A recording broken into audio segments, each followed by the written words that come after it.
ça a un nom, donc cette pratique. Ça s'appelle la frénotomie linguale. Donc déjà, est-ce qu'on peut expliquer de quoi il s'agit? La langue, normalement, dans sa face inférieure, a une sorte de petit voile qu'on appelle le frein de la langue. Et ceci est normal, tout le monde l'a d'une façon plus ou moins marquée. La prise en charge, entre guillemets, de ça implique qu'on coupe ce voile pour donner, soi-disant, une meilleure mobilité à la langue. C'est quelque chose qui se pratique d'une façon assez limitée au sein des hôpitaux universitaires de Genève, car l'indication à pratiquer ce geste est en général limitée à des indications précises, c'est-à-dire des problèmes du langage. C'est très rare qu'on ait une indication juste, si on veut, pour l'alimentation. On est sollicité de plus en plus souvent par rapport à ce geste. C'est les parents, vraisemblablement suite à des recherches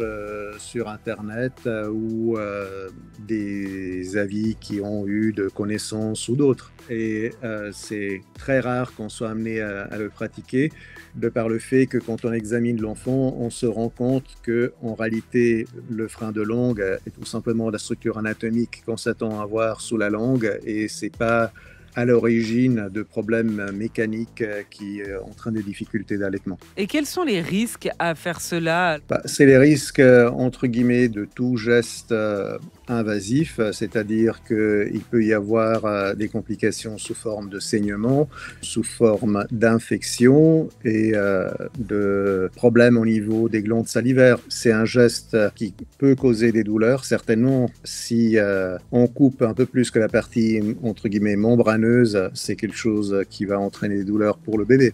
Et j'ai vu des patients qui ont subi ce type d'intervention qui venaient de Suisse, et franchement, je ne pourrais pas dire qu'il y avait une situation de mobilité de la langue bonne ou améliorée. Par contre, il y avait très clairement des cicatrices au site qui avaient été traitées. Justement, pourquoi on le fait en fait finalement alors?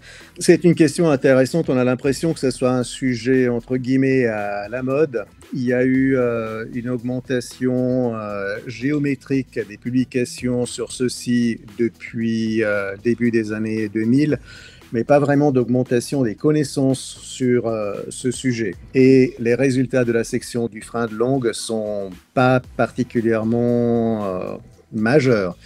Il y a des améliorations temporaires des douleurs ressenties par les mamans, par exemple. Et de toute façon, on a l'impression qu'il n'y a pas d'effet sur l'allaitement, vraiment.